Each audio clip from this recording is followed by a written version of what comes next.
I hope that you all have a fantastic year, despite of everything that is going on. It is my pleasure to welcome you this evening to the Schomburg Center for Research in Black Culture. I'm Joy Bivens, and I have the distinct privilege of serving as director of this historic institution. And whether you are here with us in person or joining us virtually, I want to thank you for being with us this evening as we celebrate the 151st birthday of our namesake, Arturo Alfonso Schomburg.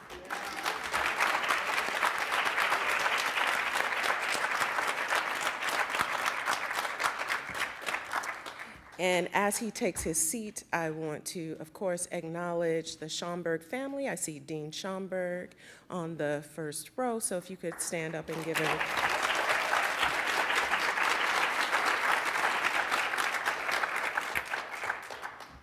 Of course, tonight we celebrate the birth, the life, and the legacy, of this visionary man who made evident through his commitment to collecting the ways in which people of African descent helped to shape global history.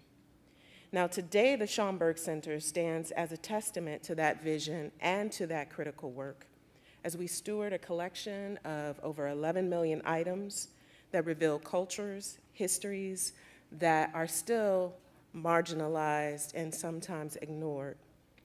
You are in for a real treat this evening. We've gathered scholars, curators, whose work is very much in the legacy, in the tradition of Arturo Schomburg. And some things I want to share with you as before we move on to the next segment of our program and hear who is joining us on stage this evening. I said happy 2025 to you all, right, at the beginning of this introduction. And it is always wonderful to celebrate a new year, but you know what's even more wonderful? To celebrate 100 years of work. And this year marks the centennial of the Schomburg Center for Research in Black Culture. And I often wonder if our namesake, as he was, putting books on the shelves, developing his own collection in those meetings as we started to develop the Division of Negro Literature, History, and Prints in the 1920s, if they would have imagined that a century later we would still be here, we would still be doing the work, and we would still be telling the stories of the histories of the cultures of people of African descent and what we mean not only to this country, to this hemisphere, but to this world. And so I say happy birthday, Arturo Schomburg. I am going to bring to the stage our Associate Director of Exhibitions and Public Programs, Novella Ford. She is going to introduce our speakers, our moderator for this evening. Like I said, you're in for a real treat. You're gonna learn something, and then we're gonna celebrate. So enjoy. Again, welcome, and thank you for being here.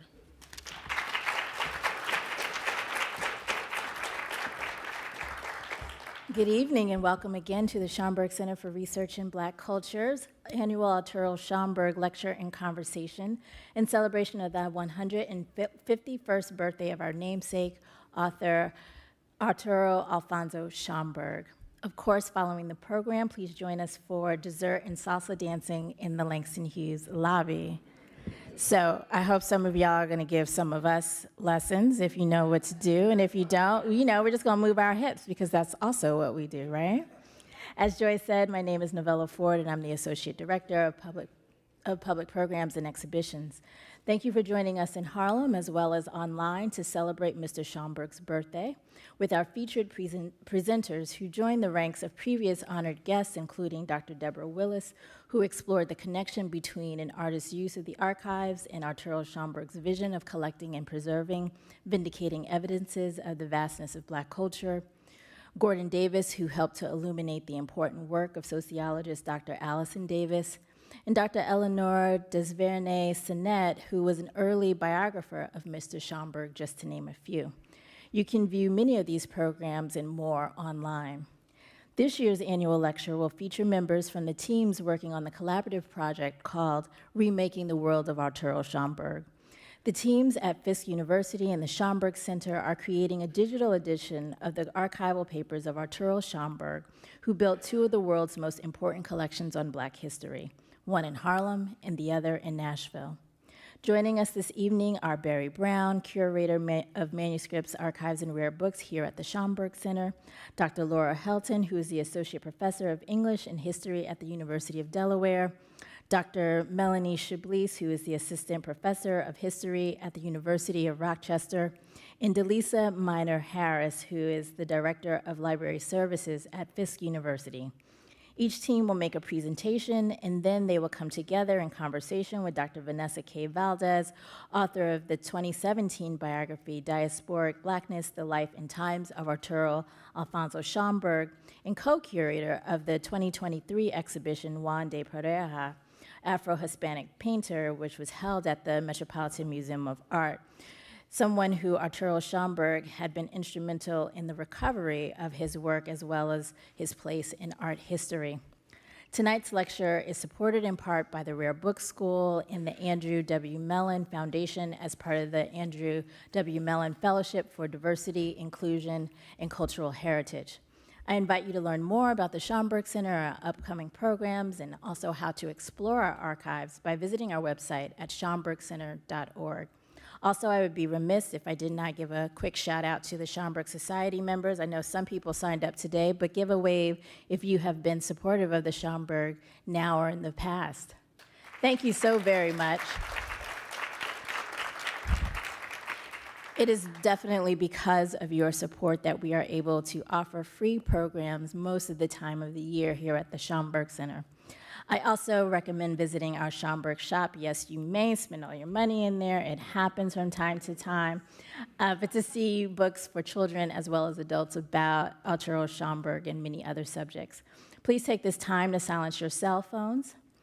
And if you're looking to share tonight's program, it is available currently online to live stream at youtube.com/the Schomburg Center. That's youtube.com/the Schomburg Center. With that said, I know it's a little cozy in here, but hopefully it feels good on a cold, cold evening. With that said, please welcome Barry Brown and Dr. Laura Helton for the first of two presentations, and following that, they will all join Dr. Vanessa K. Valdez for conversation. Please welcome them now.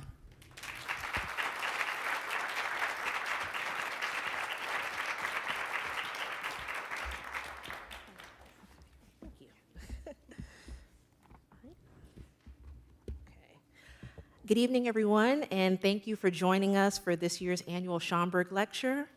Remaking the World of Arturo Schomburg is a work in progress and is made possible by funding from the American Council of Learned Societies Digital Justice Seed Grant Program and the NHPRC Mellon Planning Grants for Collaborative Digital Editions. Tonight's lecture is co-sponsored by the Rare Book School's Mellon Cultural Heritage Fellowship. Remaking the World of Arturo Schomburg is a partnership between the Schomburg Center and Fisk University, the first time our two institutions have formally worked together. We began in 2023 to plan for a digital edition of Schomburg's papers that will bring together his newly digitized collections in New York with material held at Fisk and other repositories. A digital edition will enhance access for researchers, students, and community members by providing transcription of selected documents, scholarly introductions, teaching material, and thematic mini-collections that illuminate key storylines from Schomburg's life and work. We will begin to unroll our project publicly in 2026. Tonight, we will share with you a sneak peek of our work in progress and share a few of the stories and documents that will launch our digital edition. Tonight, we are celebrating the 151st birthday of Arturo, also known as Arthur Schomburg, who was born in Puerto Rico in 1874 and migrated to New York in 1891. Many of you are familiar with the New York part of Schomburg's story. there we go, the New York part of Schomburg's biography. So in the 1890s, he joined with other revolutionary expatriates from Puerto Rico and Cuba to fight for independence from Spain, serving as the secretary of the political club Las Dos Antillas, founded by working-class Afro-Puerto Rican and Cuban activists like himself. After 1898, when the United States intervened in Cuba and splintered the revolutionary movement, Schomburg stayed in New York. He remained committed to the Prince Hall Masons, helping to sustain El Sol de Cuba Lodge and translating its documents as more English-speaking members joined.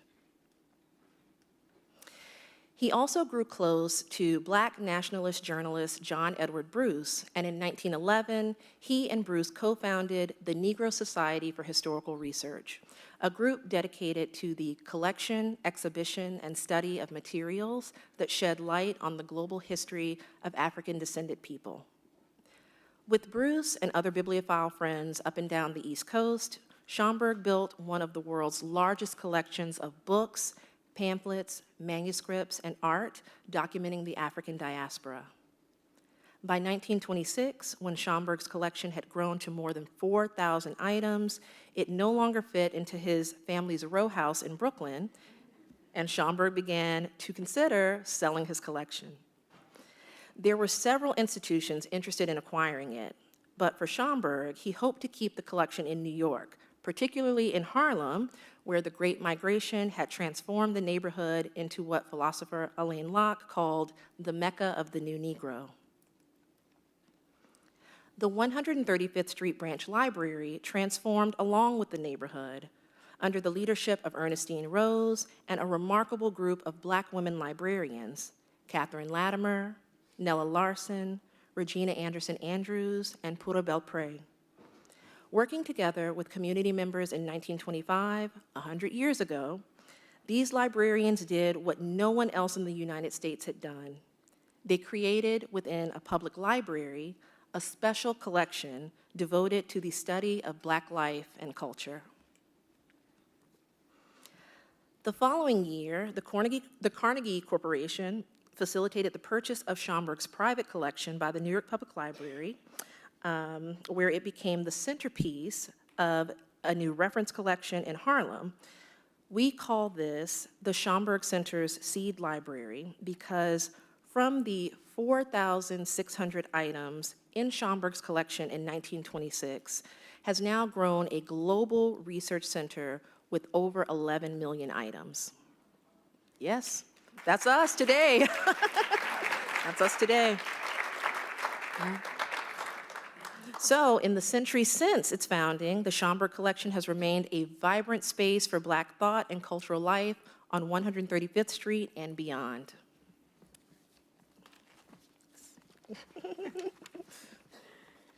So that's the New York version of Schomburg's story, and that's the version that we're all most familiar with. But this partnership between the Schomburg Center and Fisk began with the idea that Schomburg was the creator of not one collection, but two collections. One collection, of course, is here in this building, and the other one is in Nashville at Fisk. The collection that Schomburg helped to build at Fisk is certainly less famous than its New York counterpart. But as the writer and librarian Arne Bontemps once said, the collection Schomburg left at Fisk can stand on its feet in the company of the other great collections of material by and about the Negro. Moreover, Schomburg's own archive, his papers, are broader than just New York. The records that we need to tell Schomburg's story have landed in multiple repositories in many cities, not just at the Schomburg Center. For example, the most complete set of his correspondence from the 1910s is found at Howard University at the Moreland Spingarn Research Center in the papers of Schomburg's friend, the teacher and activist John W. Cromwell. Letters from Schomburg that are now at the Boston Public Library document his relationship to George Washington Forbes, who was the first Black librarian in the city of Boston. Documents that have ended up in Atlanta at the Atlanta University Center chronicle Schomburg's connection to another Black bibliophile, Henry Slaughter, who was from DC. All of which is to say that if we can follow Schomburg's scattered paper trail and then put it together digitally, we can better illuminate this networked world of Black intellectuals from a century ago. To give you a sense of the connections that can be made between collections, we can look at this one single document, which is titled Library of Arthur A. Schomburg, Collection of Books on the Negro Race, Slavery, Emancipation, West Indies, South America, and Africa. It's a very rare document, a rare inventory of Schomburg's private library that was made around 1914. Now, the only complete copy of this document that we know of is not here, but it's in Fisk's archives, and it was unknown to the Schomburg Center staff until 2017. Once it was shared between the two institutions, Schomburg Center staff were able to start unraveling the mystery of what exactly was in Schomburg's famous collection in 1926. And today, we've been able to reconstruct more than 80% of that seed library of Schomburg's. Yes. So this document illustrates how materials that are dispersed across repositories are part of an entwined story of Schomburg's legacy.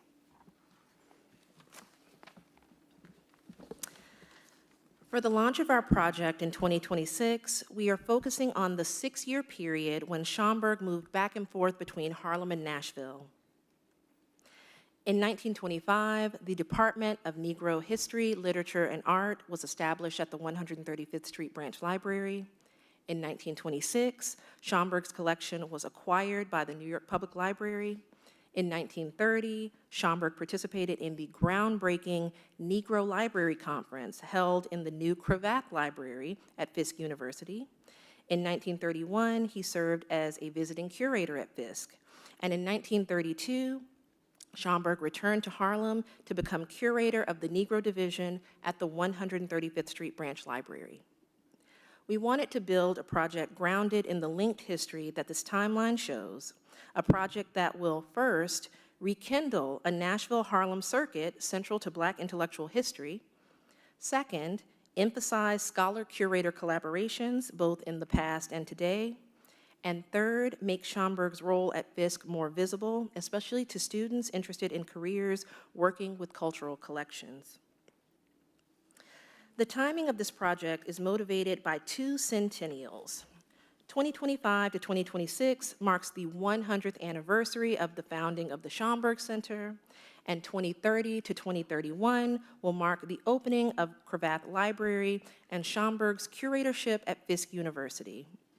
These anniversaries will bring renewed attention to the history of both institutions, and the launch of this digital edition will help to tell their linked stories. To illuminate this period, we are delving into the documents that deepen our understanding of Schomburg's world. So for example, this is the flyer for what was billed as the literary event of the year that took place on May 7th, 1925. It was the grand opening of the Department of Negro History, Literature, and Art, sometimes Prince is also used, which was on the 3rd floor of the 135th Street Library. So if you took the elevator that's right outside in the lobby by the Cosmogram up to the 3rd floor, you'd be where the department was then. If we look closely at this document, we'll see that the grand opening featured a speech by Hubert H. Harrison, the Black radical thinker and orator who had for years been delivering lectures on Black history in the library's basement. He was also a friend of Schomburg and went and borrowed books from Schomburg at his house. We can also see that Elaine Locke came up from DC for the occasion. He was in DC teaching at Howard. Just 2 months before, Locke had published his famous special issue of Survey Graphic magazine on the theme of Harlem, Mecca of the New Negro, which he turned into the anthology, The New Negro, which featured Schomburg's most famous essay, The Negro Digs Up His Past. The announcement also describes large loan collections of Negro literature by Mr. Arthur A. Schomburg, Dr. Charles Martin, Dr. Hubert Harrison, and others. Charles Martin was the reverend of the Moravian Church in Harlem, and he was one of Schomburg's closest friends. He and Schomburg loved to take the subway all over the boroughs of New York City, visiting secondhand bookshops so that they could each build their collections. To create the new Department of Negro History, Literature, and Prints, librarians turned to this world, Schomburg's world of Black bibliophiles, including Charles Martin, who you can see here as the first person listed on this list of donors to the new collection. So in these documents, we can see more clearly that the making of this library was not only about Schomburg, it was about his world. There were many founders of the Schomburg Center. Librarians at the 135th Street branch kept a log of the visitors who came to see the new special collection, and it's a who's who of Harlem's creative and intellectual world. On the left side of these pages of the logbook, for example, you can see the signature of Schomburg himself, who brought to the library one day the painter William E. Braxton, one of the co-founders of the Negro Society for Historical Research, who would soon exhibit his own works in the library. But the logbook doesn't just capture the vibe inside this library. It also records the important role that the 135th Street Library played in inspiring the broader network of Black archives and special collections that were beginning to take shape around the country in the 1920s. So on the right side of the logbook, for example, you can see the signatures of a visiting delegation from Howard University, the librarians E.C. Williams and Emma Murray, who would soon formalize and expand Howard's own special collection of Africana materials. The logbook also records a visit from a very young Harold Jackman, just 24 years old at the time. Jackman was a teacher by day, and he was a member of the Krigwa Players, a theater troupe that performed downstairs in the American Negro Theater. The collection here on 135th Street must have had a profound impact on the young Jackman, who went on to become a collector in his own right and later founded the County Cullen Memorial Collection at Atlanta University. The acquisition of Schomburg's collection by the New York Public Library garnered national acclaim, and one of the many letters that Schomburg received congratulating him on the sale of the collection came from the early Black feminist writer Anna Julia Cooper, who in this letter thanks him for his splendid service to the race and to America. She then goes on in the letter to discuss two important Black historical collections that were located in DC, collections that she was worried about and wanted to preserve. So she writes in the letter that she hopes those collections will be, quote, taken over as was yours by a responsible public library and housed in an indestructible abiding place. Together, these documents on the founding of Schomburg's collection in Harlem illustrate the Black intellectual circles that fed the creation of Black archives across the country. So today, on Schomburg's birthday, we celebrate Schomburg, but not just Schomburg alone. We celebrate this world of Black writers, thinkers, and educators who all understood the importance of preserving a record of Black achievement, struggle, and creativity. And it's certainly a project that we're still undertaking today. After the sale of his collection, Schomburg immediately set sail to Europe for the first time, as shown in his scrapbook of snapshots from the trip. This trip deepened his long-held interest in Spain as a key location in the history of the African diaspora. When he returned to the United States, he gave a lecture about his trip here at the library, of course, and he published essays about what he saw in Europe, including In Quest of Juan de Pareja in the Crisis magazine.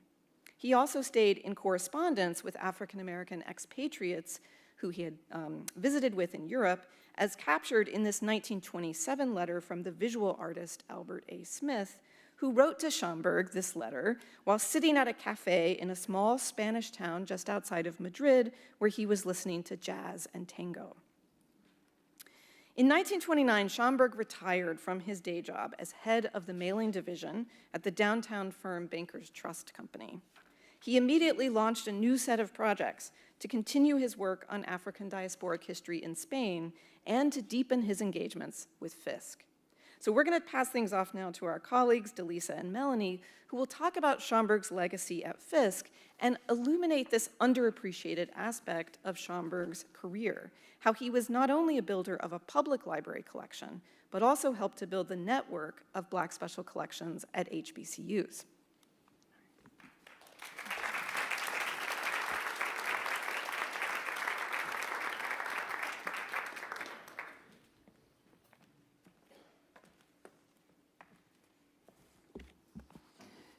Good evening. First, I want to express my gratitude to the team here, the incredible team here at the Schomburg Center, and to Director Joy Bivens for all their hard work in making this possible tonight. I also want to thank my co-project director, Barry Brown, and co-scholar editors, Laura Helton and Melanie Chambliss, for their invaluable partnership on this important work. Last but certainly not least, I'd like to recognize the Fisk faculty, students, and library staff who've dedicated their time and energy and continue to shape this project and ensuring its success. Arturo Schomburg once wrote in his seminal essay, "The Negro Digs Up His Past," "The American Negro must remake his past in order to make his future." For Schomburg, history was not just about recording events, it was about understanding the path that brought us here and envisioning where it could lead. As a special collections librarian at Fisk, my first role, I often wondered and would be asked by others, how did these collections and these artifacts end up at Fisk? How did they get here? It was a question of awe and curiosity, especially when you're holding an artifact like the Slave Bible, a Bible that was published in 1808, which excluded passages on freedom and omitted the book of Exodus. Items like these seem improbable at a small private HBCU in Nashville, Tennessee, but Fisk's story proves otherwise. And Fisk's connection to Schomburg and the Schomburg Center is by no accident. It reflects a legacy, a long legacy, of preserving and celebrating African American history and culture. A mission that most HBCUs, if not all, like Fisk, have championed since their founding, and tonight we're going to celebrate that legacy. So for those not familiar with Fisk University, it's an institution in Nashville, Tennessee, an institution of excellence and determination that has been around for over 155 years. Today, it's recognized as one of the institutions, a leader in education, STEM research, and cultural preservation. Fisk made history most recently as the first HBCU to establish an NCAA level gymnastics team, continuing to break barriers in underrepresented fields. The university also continues to contribute to public history by widely celebrating African American history and culture through preservation and conservation. Most recently, our library earned the Tennessee Association of Museums President's Award for our recent exhibit on Rosenwald schools across Tennessee and the Southeast. It's initiatives like this and our recent exhibit, Becoming North Nashville, that demonstrate how we're dedicated to uplifting not only our university, but the surrounding North Nashville community.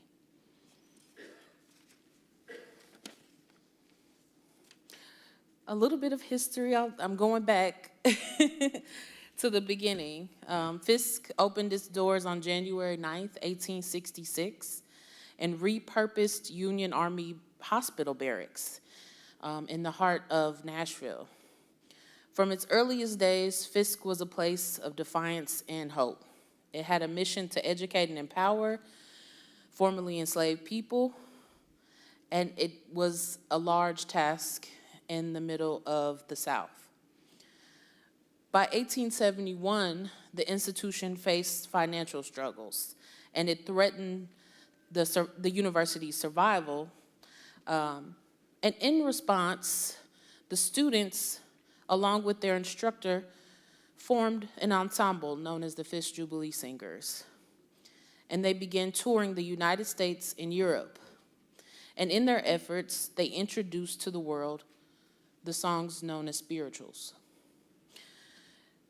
This tradition, while carrying this tradition, they secured funds to save Fisk. and their success led to the construction of Jubilee Hall in 1876, the first permanent building in the South dedicated to the education of Black people. Again, the university, as it continued to grow in 1908, reached another milestone with the construction of the Carnegie Library on its campus, funded by a $20,000 grant from Andrew Carnegie. At the time when Black residents of Nashville had no access to public libraries, this Carnegie Library became a sanctuary for learning and empowerment for the entire community.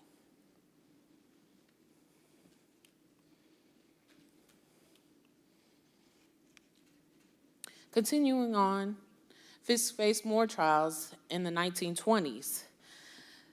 President Fayette McKenzie had secured the university's largest endowment to date, his authoritarian policies created an oppressive environment. During his presidency, student publications were shuttered, Greek life was prohibited, and behavioral rules stifled the campus. Expulsions for minor infractions became common, further escalating tensions, and by 1924, students, faculty, and alumni, including W.E.B. Du Bois, mobilized against McKenzie. Protests and boycotts culminated in the cancellation of the 1925 spring commencement, and by the end of the year, McKenzie resigned, marking this a turning point in Fisk's history. This moment reinforced Fisk's identity as not only a place for student freedoms, but also activism and resistance, paving a way for a new era.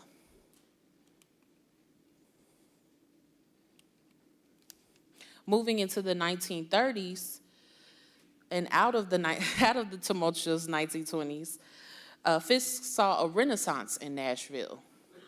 Under the leadership of President Thomas Elsa Jones, who became the youngest college president in the nation at just 33 years old, Jones brought a bold vision prioritizing the liberal arts and humanities, as well as science, to shape Fisk into a cultural and intellectual powerhouse. Jones' leadership attracted some of the brightest minds of the era, including sociologist Charles S. Johnson and librarian Louis Shores. Johnson, a prominent scholar and editor, connected Fisk to a broader cultural movement, while Shores revitalized the library, envisioning it as a center for not only reading and learning, but also Black collections. Together, they advanced Fisk's academic reputation, creating a space for students and faculty to engage in history and culture in meaningful ways.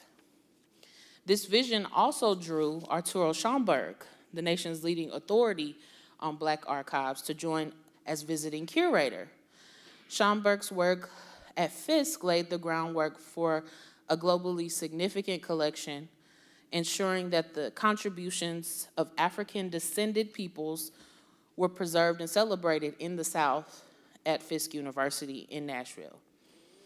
This wasn't just a shift in academics, it was a cultural movement. Fisk was declaring to the world, our stories matter, and we will make sure they are told.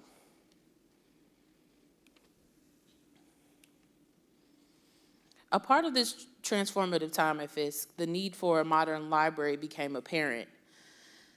And Cravath Library was envisioned as the new space dedicated to research and study, as well as a new collection known as the Negro Collection. With support from the General Education Board and the Julius Rosenwald Fund, the library was completed in 1930. And Cravath Library, which still stands to this day, wasn't just functional, it was symbolic. The library housed growing collections, featured art, and beautiful study rooms and tables for students and faculty and staff. At the same time, its design on campus was a testament to the belief that education and access to knowledge could transform Fisk University.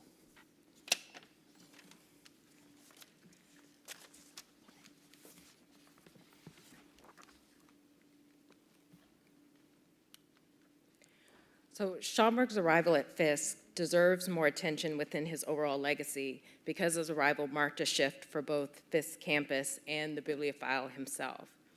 So Schomburg once hoped that Fisk would be his crowning work, in his words, and Fisk officials saw Schomburg as a necessary addition for building the campus's holdings, its scholarship, and connections to the surrounding community. So as Delisa noted, 1930 was a pivotal year for Fisk with the opening of Cravath Library and the sponsoring the Negro Library Conference. So during this three-day event, Black librarians and their allies discussed pressing issues within Black librarianship as an emerging field. Schomburg was invited to this conference by Thomas Fountain Blue, the head librarian of the Louisville Free Public Library's Colored Department. So Blue was an early leader within the Black Public Library movement, and he repeatedly declared the growth of Black library service a new epoch in the development of the race. So it was fitting that Fisk's renaissance would be tied to its library and the meaning of Black librarianship overall. The Negro Library Conference would feature talks on forging community connections and teaching the uses of the library with recent library school graduates like Virginia Lee and Wallace Van Jackson, and more established figures like Rachel Harris, a children's librarian from Louisville, Kentucky. So Schomburg spoke on a panel about Negro literature, and as Thomas Fountain Blue noted in his letter to Schomburg, the committee wanted this event to be a worthwhile conversation full of outstanding speakers, and Schomburg's co-panelists included Emma Murray, the acting head librarian at Howard University, and Monroe Work, the head of Tuskegee's Department of Records and Research. So Schomburg discussed his work on Blacks in colonial America, extending from his earlier research in Spain. So the Fisk Conference was the first of such gatherings to feature an entire panel on Black collections and their centrality to Black librarianship and knowledge production. So if we think of Schomburg's retirement and later arrival at Fisk as a turning point in his career or even intellectual trajectory, it's because of the hopefulness of this moment for Schomburg as a curator and researcher. So on the screen, we have a two-page letter that Schomburg wrote to the Carnegie Corporation in January 1931, just before he arrived at Fisk. So when Schomburg returned from Spain in 1926, he did not know then that that would be his first and last trip to Europe. Instead, he spent years proposing projects to foundations like the Carnegie Corporation, the Rosenwald Fund, based on his brief time in Spain. So in this letter, Schomburg tried to convey how his studies in Europe would rewrite timelines going back to the 1500s that had previously limited a Black presence in the Americas. And Schomburg also detailed how this path-breaking scholarship would fit into his role at Fisk. He anticipated spending a year building a collection in Nashville before returning to his research abroad. And so this proposed plan went through different iterations over the years, including Schomburg being paid to acquire texts while traveling abroad. And this 1931 version was endorsed by writer and Fisk colleague James Weldon Johnson, New York Public Library Administrator Franklin Hopper, and Fisk President Thomas Elsa Jones. And so Jones emphasized in a different appeal for funding that Schomburg's 25 years of assembling a collection from Spain, Portugal, North Africa, the West Indies, and the United States, and Schomburg's intentions to collect the same for Fisk. And so here again, we see Schomburg's anticipated importance. With his help, this Nashville Renaissance would include an evolving global Black consciousness. On February 12th, 1931, the Fisk Herald newspaper announced Schomburg's arrival and explained his responsibilities.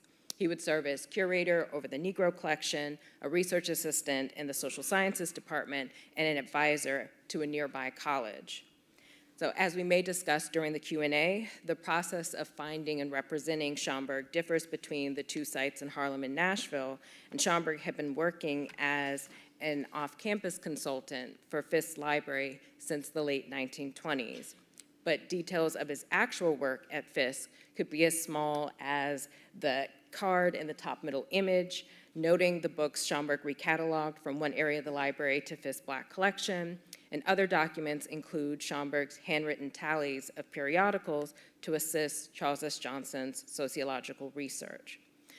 Or the task could include articles about, or the document, could include articles about Schomburg compiling data for a bibliography about teacher and abolitionist Prince Saunders. So building on Delisa's earlier point about Jones and Johnson's and Shore's vision for Fisk, Charles Johnson helped to bring Cyrus Baldridge's collection of 300 paintings and drawings to Fisk, which depicted Baldridge's travels through West Africa. And so in this letter, Thomas Elsa Jones asked Schomburg to help properly mount and exhibit the art once it arrived. So Jones must have known about Schomburg's interest in collecting art as a means for recovering African diasporic history. So Jean Blackwell Hudson, former chief of the Schomburg Center, once said of the bibliophile, Schomburg had a different concept of our history. His collection included non-Black materials, non-book materials, because he found many African art objects more revealing of African history than books. So many articles about the 1926 sale of Schomburg's private library noted some of the prints he owned, and Schomburg continued purchasing art for his collection once he returned to Harlem in 1932. So Schomburg's versatility can also be seen in a letter from W.D. Weatherford, the principal of the YMCA Graduate School, a Nashville-based training program for YMCA leaders. So Weatherford wrote Schomburg asking to speak to Weatherford's class about the library's art exhibits, and Weatherford also asked Fisk art professor Aaron Douglas to discuss his Nashville murals. Yet even with Douglas's esteem and experience, Weatherford still wanted Schomburg to share his art expertise as well. So Schomburg's varied tasks at Fisk demonstrate his colleagues' respect for and reliance on him, but his time as curator would be short-lived. So Schomburg began his role in February 1931 and left campus in November of that same year on what he initially called a leave of absence. And so by the time he returned to Fisk for a conference in 1933, he had officially become curator over his former collection at the 135th Street branch. So nonetheless, Schomburg continued to correspond about new and ongoing projects at Fisk with Jones, Johnson, and Shore's replacement as head librarian, Cole White. And so one of these initiatives was Johnson's source book on the Negro, an attempt to educate the public on Black contributions to U.S. history. So the idea originated in 1931, likely when Schomburg was still at Fisk, and one of Schomburg's main roles was selecting documents for the source book, which he continued to compile even after his return to New York. So as was mentioned, the pilot edition's expected time frame is 1925 to 1931, but all of these documents really point to Schomburg's decades of devotion to research and collaboration. And so our pilot edition is only the starting point for capturing and representing the many facets to Schomburg's story. And so with that, we'd like to transition into a more informal conversation about the project with Dr. Vanessa Valdez moderating.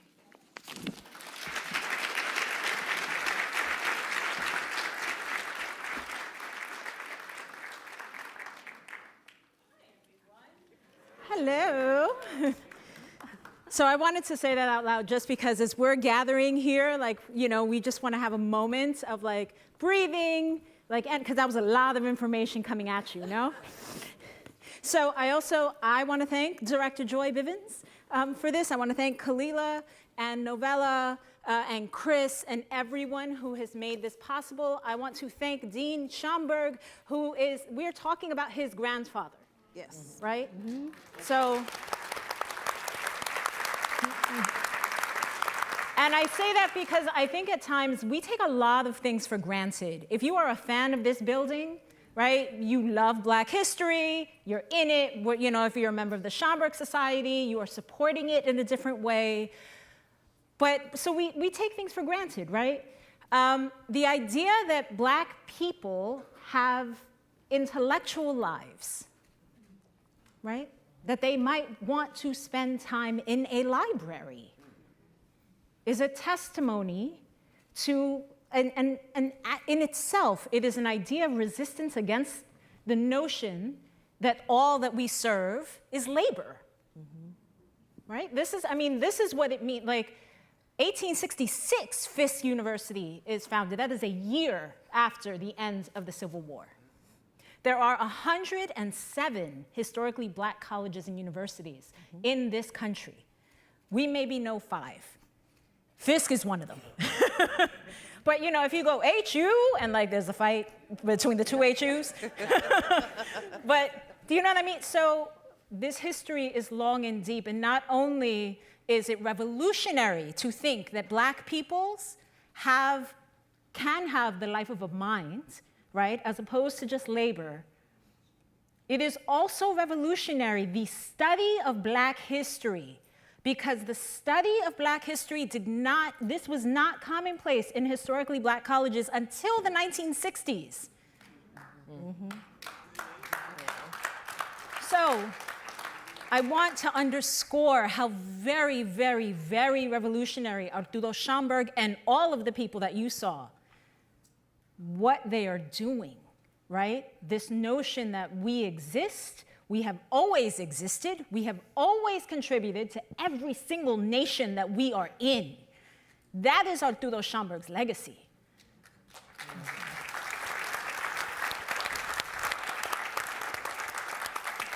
So, I wanted to just set the stage.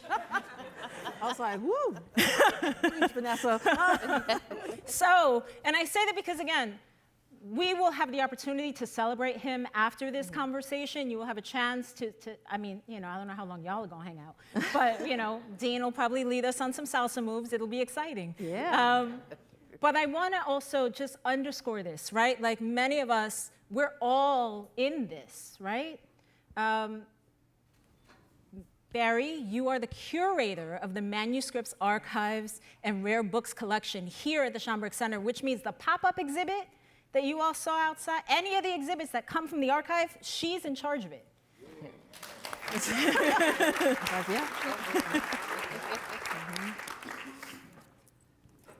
Delisa, you are in charge of the special collections at the whole library. At the whole, yeah. The whole oh, I'm gonna do all because again, I feel like we need to give flowers while we're here, right? So it is the Johnny Hope and Aurelia Franklin John Hope and Aurelia E. Franklin Library. at Fisk University. So for those of you who know John Hope Franklin, right? Like, he was a graduate of Fisk University in 1935. He and his wife, who was a librarian, Miss Aurelia Elizabeth Franklin.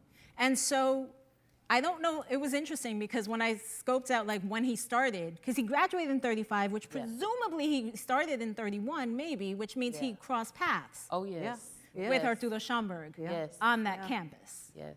Right? So think about, you know, like I want to just bring the humanness to this because they're ideas, right? These are humans who are involved in this, right? Melanie is a scholar who has written about this work. Melanie, can you share the title of your book that's forthcoming?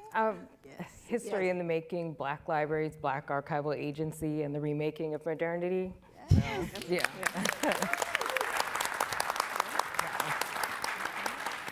Laura, can you share the title of your book? My book that came out earlier this year is called Scattered and Fugitive Things, How Black Collectors Created Archives and Remade History.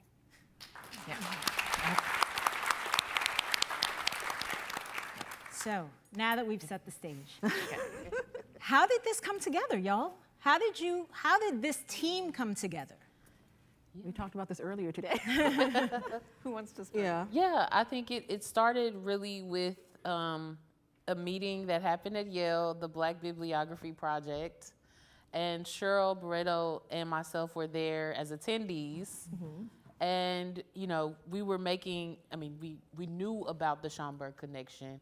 And so for her and I to meet and then talk about it, there was something there we knew, and certainly the potential for partnership and collaboration that should have been done a long time ago. You know, it's like so much of Schomburg Center and Fisk overlaps Yep. and connects. So, but we made it happen. Cheryl made it happen. And the former dean of the library, and I was, kind of there, and now I'm the director. So, but yeah. Yeah. And then, Barry came on, and Laura and Melanie. Yeah.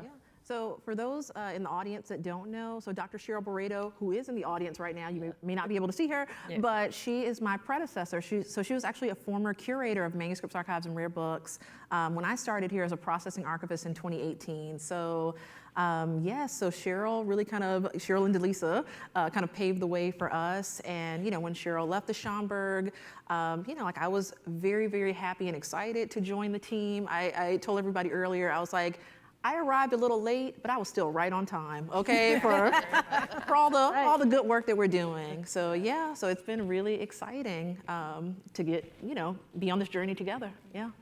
And we see this as a collaboration between scholars and curators, in the same way that Schomburg's generation was full of folks who were, scholars and curators together building institutions. And so, as researchers, Melanie and I move between a lot of different archives to do our research. And so we were seeing these connections between the collections as we were in the archives working on our work.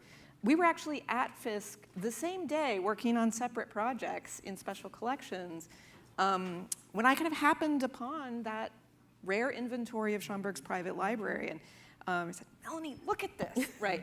And we knew what we were looking at. I'm sure other people had seen it, but because they didn't necessarily know the collections here at the Schomburg, they might have assumed, oh, this is just a copy of a document that's housed at the Schomburg Center. But Melanie and I, because we go back and forth between different archives, knew actually we've never laid eyes on this before, and neither has any other Schomburg scholar. This is a treasure, and it needs to be shared.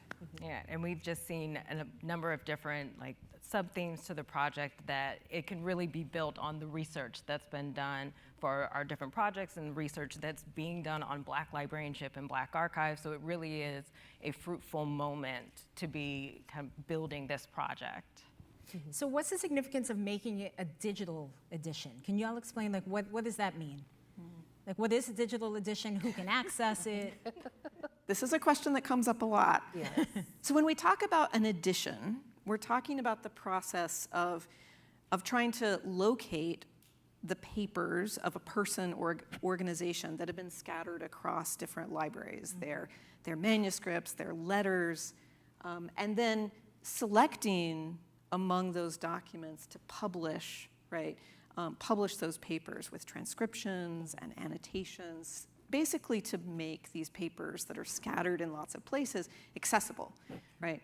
And so within African American studies, you would think of the 13-volume Marcus Garvey papers, Marcus Garvey and UNIA papers that were edited by Robert Hill, or the 7-volume Martin Luther King Jr. papers that were edited by Claiborne Carson. They fill library shelves, right? These multi-volume editions, right?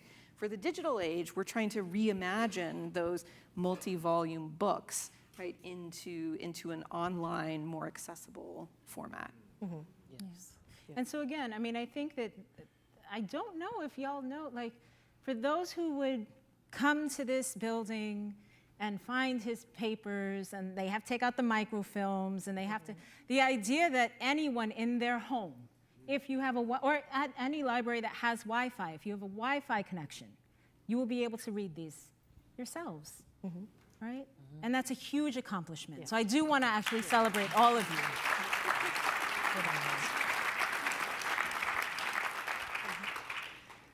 So what fun things have you all discovered? What things that have surprised you, shocked you? Where has your research gone individually? Yeah, for me, at Fisk, we're discovering so much. And I think most recently, it was the 1930 Negro Library Conference photograph that Melanie had in her slides that I just shared, was just recently inventoried. And if Melanie hadn't said, oh, there is an image, I saw it once somewhere at Hampton, I think, then I might not have been able to locate it or even think about us even having an image. And so it's things like that. And just being this partnership, this collaboration allows for the space of us to discover, rediscover, share, Yeah. and then create access. So not just keeping it for ourselves, but allowing it to live and be open to the public. So yeah, so that was really exciting. That like if we could just post that, I was like, let's all just look right now. All the If you people who are see in the anybody, photo. you know. It's a beautiful picture. Yeah, I think one thing that we've talked about are being able to identify who could consider themselves like a mentee of Schomburg in a way. Like we're familiar with the John Henry Clark or even Kenneth Clark or different names like here in Harlem, but as you mentioned, whether it's Lawrence Reddick or there's one letter from a student who doesn't become like one of these well-known historians, but he's saying that he was so inspired by his years or his time with Schomburg at Fisk. And so it's like those stories we are only beginning to uncover because we're beginning to understand Schomburg's role in Nashville. Yeah. And even for me, you know, in this curatorial role at the Schomburg, being involved in this project, you know, really made very clear to me the very, very deep, you know, like connection and ties to Fisk University that I did not realize before. And Delisa, you know, like I know we've talked about this before, but you know, this project gave me the opportunity to visit Fisk University for the first time, and this was Delisa's first time visiting the Schomburg Center, you know, like so us working together in partnership. And when you physically go from space to space, you know, like all of the institutional knowledge that I've accumulated, you know, like as curator, you know, it's like I'm reading things in the papers, but, you know, it doesn't really come alive until you actually go and see these places for yourself. So I was talking about all of the, you know, kind of like key figures that are important to the Schomburg Center, you know, also showing up at Fisk University, and these individuals crossing paths at the same time. So, you know, during Schomburg's time at Fisk, you know, in the early 1930s, you know, Aaron Douglas was there at the same time. He was teaching art classes. And for me to go into the Cravath Library at Fisk, and everybody on the panel can attest to this, I almost passed out, you know, to walk in and see these beautiful Aaron Douglas murals painted directly on the walls of the Cravath Library. And it almost brought tears to my eyes because I was just like, you know, I was like, oh my God, I was like, these are like our murals, you know, like at Schomburg, you know, like we have these, you know, very famous, you know, Aaron Douglas painted murals. And, you know, everybody also pointed out to me that, you know, Fisk had them first, okay? You know, like those, whatever, you know, those murals, you know, were painted before, you know, the Schomburg's murals here, that's okay. But, you know, like they were there at the same time, you know, so that was really exciting for me, you know, to really bring that connection to life. And also you mentioned Lawrence Reddick. So Lawrence Reddick was the curator that followed Schomburg. So he was the second curator here at the Schomburg Center. And, you know, I didn't realize that he was a student at Fisk University when Schomburg was the visiting curator there, you know, so again, to kind of uncover some of that, you know, like it just really blew my mind. So yeah, I mean, just bringing that deep Schomburg-Fisk connection to life, you know, like I have this project to thank for that, so yeah. I mean, we knew that part of Schomburg's story about his New York years was at Fisk because of that inventory of his library.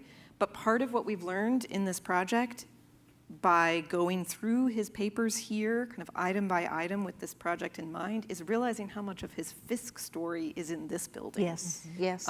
Much more than I realized, you know, letters from the people he worked with at Fisk and clippings documenting his arrival at Fisk. It was very celebrated. It was in the news when Schomburg went as visiting curator. That was a big deal. Schomburg was a celebrity, and Fisk was a well-known, you know, respected institution. So the marriage of those two, you know, garnered cornered headlines, and those are here in the Schomburg paper editions in his scrapbooks.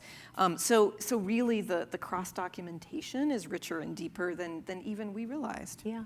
I remember when I was writing Diasporic Blackness that I went to Fisk, and I want to say, like, at the time, I don't know if this is still true, but Charles Johnson's papers, like boxes and boxes and boxes, like stacked up against the wall that haven't been processed. Yeah. Right? And Charles S. Johnson is one of his best friends. And he went on to be a president of Fisk University. And he was the editor of Opportunity magazine, right? So he published Charles S. Mr.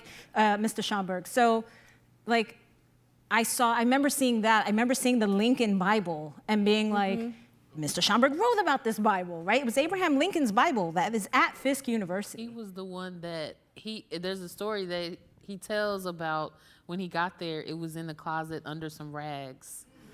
And he said, no, absolutely not. And he was like, this deserves to be on permanent display. And we still honor that to this day. Yeah. So when you walk into her collections, like, it's there, right? It's magnificent, right? And just for myself, going through Thomas Elsa Jones's papers and seeing, right? And being like, hey, and I want to shout out two groups of people. One, Mark Anthony Neal, who when I talked about this several years ago at Duke University, he was like, wait. So Schomburg went to the Jim Crow South and did this? And I said, yes, he did. And not only did he do it, that library, that collection became known as the collection of the quote unquote foreign Negro. That was the specialty, because he was collecting about Haiti, he was collecting about the West Indies, he's collecting about South America. So it's black people. When I say black peoples, it is all of us of African descent, multilingual, multinational, all of us, is what he was collecting. That was the reputation of that collection. The 4,000 items that he had there, I believe in Eleanor Sinnett's biography, it says, I think it had 106 volumes before him and 4,000 after him. Yeah. That's what the man did, right? So I want to shout that out. I do also want to shout out those of my colleagues who are the faculty board and advisors to this project. So I serve in that capacity. There's 10 of us, 11 of us. So I do want to, because they might be watching, and they might be like, hey, we remember when we were part of this party. But yeah, it has been an absolute joy in being in conversation with all of you for this, because, we nerd out on this. Yeah. We're like, what about this? What about, So it is now, because I know you've been dying to talk to us. We are now at the Q&A section of this, so there are microphones in the back, so please make your way to the back. We will be alternating between that, because I can't call on y'all. I saw a hand go up, and I'm like, okay. Our YouTube audience needs to be able to hear you as well.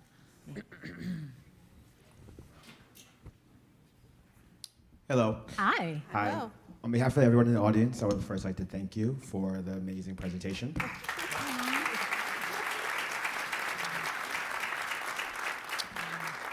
I personally am 35 years old, and I immigrated to this country in 1994 from Trinidad and Tobago. I have lived in Harlem on and off since I was 4 years old, and I didn't have any idea of Arturo Schomburg or the Institute as well. I passed this building probably hundreds of times. My first question, well, my only question is, I know that the James Baldwin exhibit is currently showing, and it was breathtaking. I was moved to tears. Oh, and that's me. I actually appreciate that. I actually applied for the assistant job recently. But my question to you about, I know today we're celebrating Arturo, is can you speak more about the connection between James Baldwin and Arturo Schomburg? Yeah. So happy to talk a little bit about that. I feel like I've been talking about that all day. I've been giving some tours of the James Baldwin exhibition all day today. But for many of you that don't know, James Baldwin had a very close relationship with the New York Public Library, in particular the 135th Street Branch Library, which was his home library growing up. So he is quoted as saying that he came to visit the library at least 3 or 4 times a week, and he said that he read everything in the library. So I mean, that's the very close relationship that James Baldwin has with the library, and it certainly was his dying wish for his papers to come here. It definitely took, some time. It took about 30 years for the papers to get here, but they did arrive here in 2017. And as I was doing research for the exhibition, I found myself really, deeply in many of the interviews that were conducted with Baldwin, and he really does talk about the library quite often, and he talks about what a critical role the library played in his intellectual development as a child. And I will just say, as maybe like a perhaps very direct connection to Schomburg. Maybe this connection only exists in my mind. I don't know, I can't prove it. But in one interview that was conducted with Arthur Crossman interviewing James Baldwin, Baldwin's recounting coming to the library, as a young person. And I think he said maybe he was around 12 or 13 years old, so he's a kid. And he said in the interview that he tried to get into the Negro division, so, when you think about it at that time, like Catherine Latimer, who was the first Black librarian hired by the New York Public Library, she would have been in that space, but Schomburg would have been in that space as well as curator. And he said that, they wouldn't give him a key to the bookcases because those were for adults, so because he was a child, he couldn't have access to the I guess rare books that were locked away. So Schomburg's, seed library that we talk about. So maybe he got access, later on when he was a little older, but in that interview he did say that he was not given a key. So maybe Schomburg or Catherine Latimer, maybe they were just like, no, you're too young, it's not time for you to access these books yet. But other than that, he did read every other book, in the library, and certainly I think that, as he got older, he probably read everything, so yeah.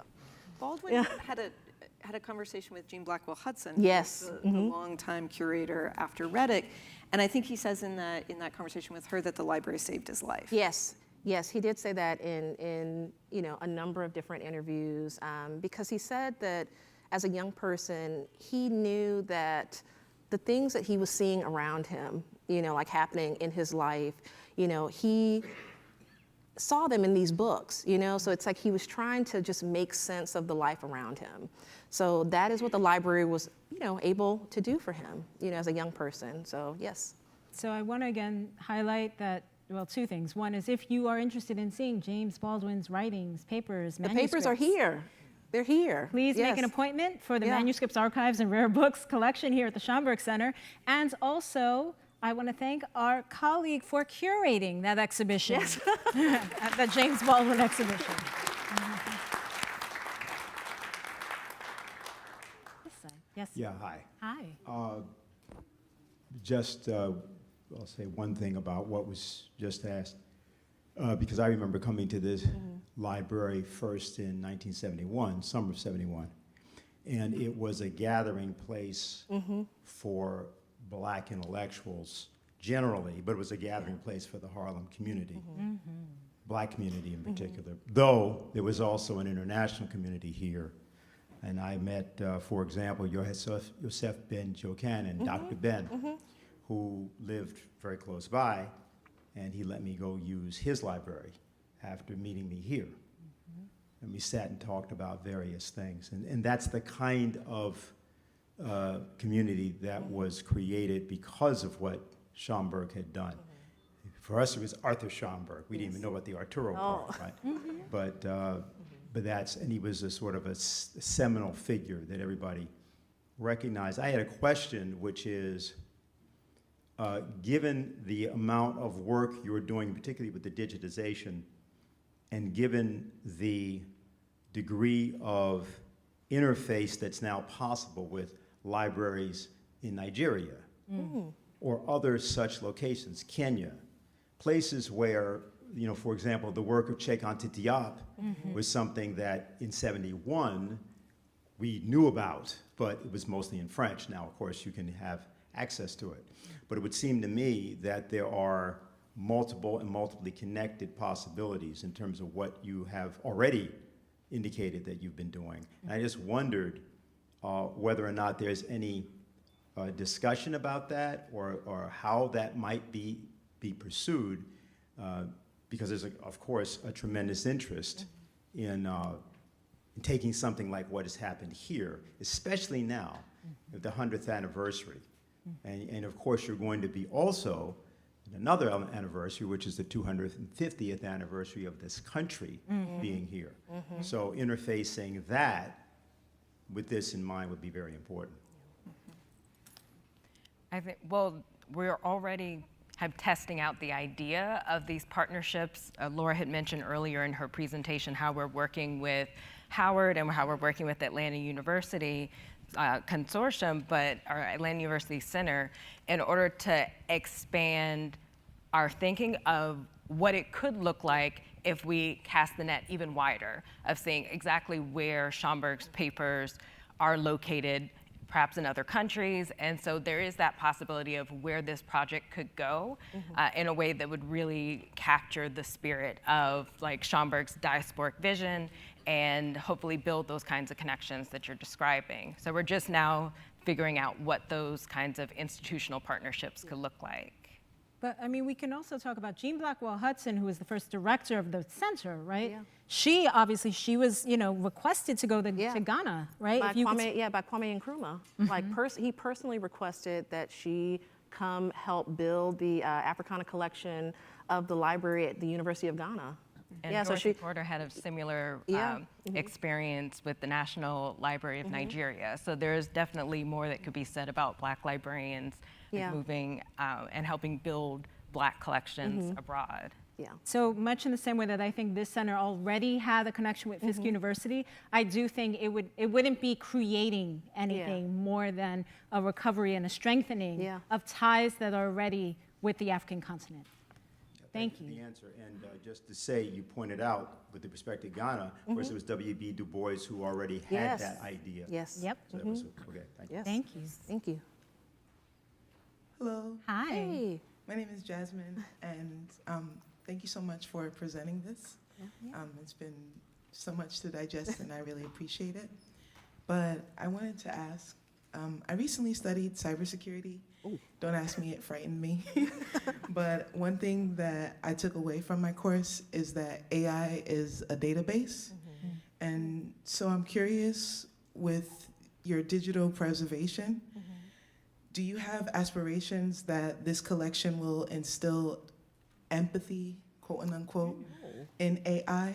Because, for example, when you look up Central Park's history, you have to pry with ChatGPT in order for it to reveal that it used to belong to us, as Seneca Village. Yep. So I'm just curious, with this database that you're essentially creating, do you have hopes that it will fuel a connection to our history with AI? Yeah. Can I just say there's two more people behind you? Yeah. Everybody ask your questions because Novella came up, which means we are coming up at the end of this. Yeah. Okay, so if anyone else has questions, ask now. There's no one on this side. Yes, but please. Or not, no one wants. Yeah. My name is Colin Perryman. First, I want to give regards to Director Meyer Harris from Fisk University. I toured Fisk, and the most gracious, gorgeous campus. I love your library. And so I was touring campus, and the most kind students were just so proud of Fisk's history. And I've been to almost a dozen HBCUs, and it's the only HBCU that deeply knows its history, and they reference their connection to the library. So thank you, just tremendous. My question: so I'm at Johns Hopkins Bloomberg School of Public Health, and my research looks at Black archiving and the archivists and Black pedagogies of teachers, and I see archivists and archiving and pedagogy creating as a form of organizing, and resistance and agency, and humanity creating in terms of the health of the Black community. So my question for you is, once Mr. Schomburg is curating and the archivist doing, did Harlem see and perhaps through and land use archives, did Harlem and the area at the Schomburg Center have new policies passed for healthcare? Do we see more pharmacies, or more health clinics and things like that? I'm curious what the archive shows in terms of that, because I'm trying to geocode disease and precedent with libraries and schools and nearby installments of the time of pharmacies and clinics and so on. What have you seen in the archive of things like that? It's fantastic. Okay, Yes, let's move see. over, we got it. Yeah. Next. Nope. That's a volunteer. That's the last. Yeah. Oh, okay. Okay. Thank you. So, AI and empathy and health outcomes as a result of the existence of this building. Ooh, okay. Okay. Okay, well, everyone's looking this way, so here we go. No, that was an excellent question, and actually something that obviously as an academic institution, we're constantly thinking about in terms of our courses and instruction. And then, but also too, related to the library and how we are able to offer our services and including AI in that sort of framework of librarianship and that. So I will say this, that it's something that we are definitely thinking about as we consider our site and we work towards that. Another project that I'm sort of directing adjacent to this is building a portal for Rosenwald collections, which I kind of mentioned a little bit about the Rosenwald schools. And our archive has the Julius Rosenwald Fund papers in its entirety. And we're building a website now of those digitized papers. But we're thinking about elements that basically will help to almost what you said, educating AI, but also the users of AI and how the history of Black education in this country doesn't just start after, desegregation and all of that. But there's early moments throughout the Southeast of activism, of agency. We're talking about whole entire Black communities raising thousands of dollars to build a schoolhouse. And not even just one. I mean, we're talking about 3 or 4 in a county for Black children. So it's definitely a part of our plans, and this is our planning grant. So we're definitely in with that. And we also have a software developer that we're bringing on as our consultant. So, we have to, I think with any digital project, you have to consider the future. And obviously AI is now, but what goes beyond that is important too. Although I will say, and this is something that we think about in terms of the ethics of all of this work, is that when you look at the history of Black librarianship, you're looking at folks who understood the systematic racism built into information technologies of 100 years ago as they are today, right? And folks like Schomburg, like Dorothy Porter Wesley, others had to dismantle the existing information structures of libraries and other houses of knowledge, and then put them back together in ways that made sense for a world of Black knowledge. And so I also think that we all, knowing that history, bring a healthy dose of skepticism to the kind of the new technologies of our day and how they interface with Black history. So Yeah. It's both and. Yes. Yeah. And health outcomes? I would suggest maybe looking into the work of Sadie Peterson Delaney, Yeah. the idea of bibliotherapy, and Yeah. seeing how there could be connections maybe between healthcare, Yeah. health outcomes, and the work that she was doing in the 1930s. Yeah, I mean, and also, so just FYI, we have a Sadie Delaney, like we have the papers here. If you're interested, because she was a pioneer in bibliotherapy, but also, interestingly enough, she actually started her career in librarianship right here in the 135th Street branch. So a lot of people don't know that. You know that now. So, yeah. So, yeah. Mm-hmm. And Barry, could you also mention some of the collections that we do have regarding doctors and clinics that were started here around, like I'm thinking about Dr. June Christmas? Yeah, June Christmas, the Lafarge Clinic, the Jean Ann Polk files, because she was a hospital administrator at Harlem Hospital. There's so many, there's really a lot of, medical healthcare type collections that we have here. So certainly, after this talk, we can talk more. So yeah, yeah. Yes.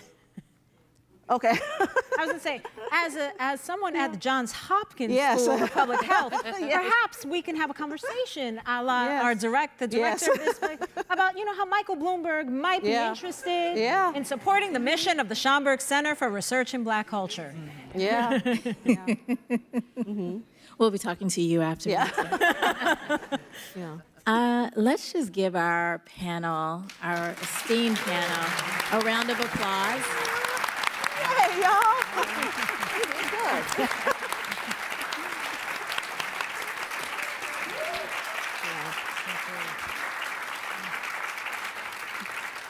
Just three things, which may be more like two things that I just want us to remember as we walk out. The importance of HBCUs. Yes.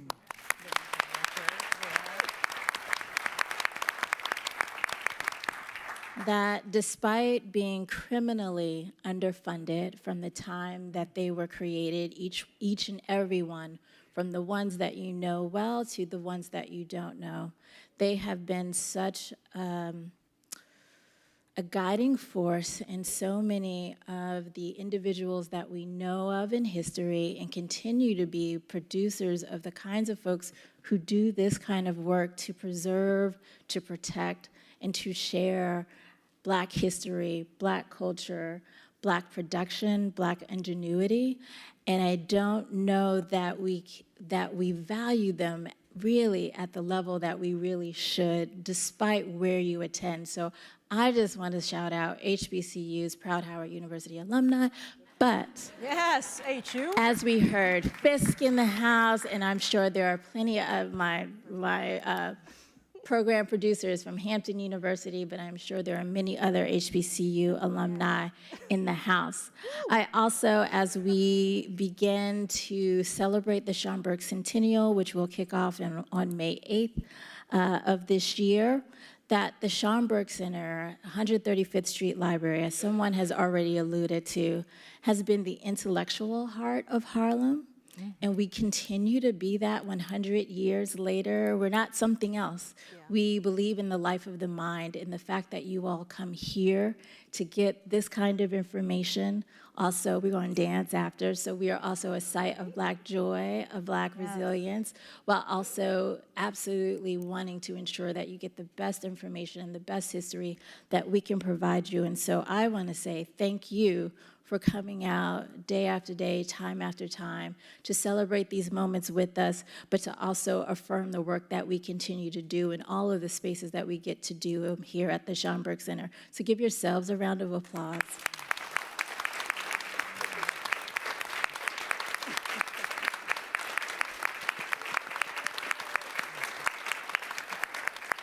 With that said, we're gonna send ourselves out to the Langston Hughes lobby. We're gonna learn a little salsa dance, and we're gonna toast to Arturo Schomburg's 151st birthday. And we just wanna make sure that we commune with each other afterwards. Thank you for being here. Thank you.